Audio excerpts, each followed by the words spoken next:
खुशामदीद शहजादी, तशरीफ लाएं।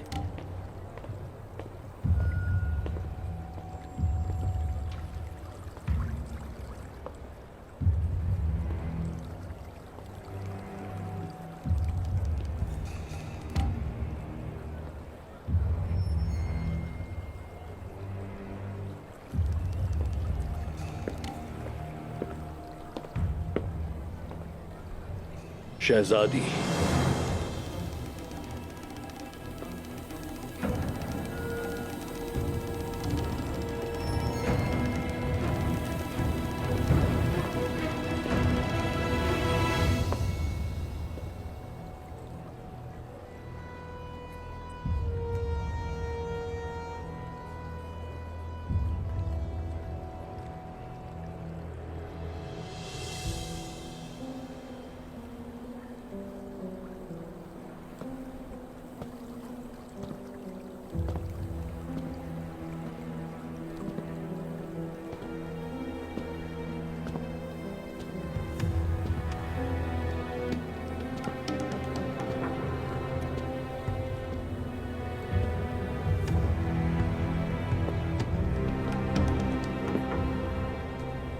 जो सरतापा हसीन हो उसका फूलों से इस्तकबाल ही हमारी रिवायत है।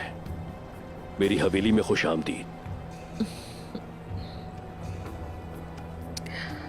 ये हवेली जैसा सुना था वैसा ही खूबसूरत पाया है आलिशार साहब।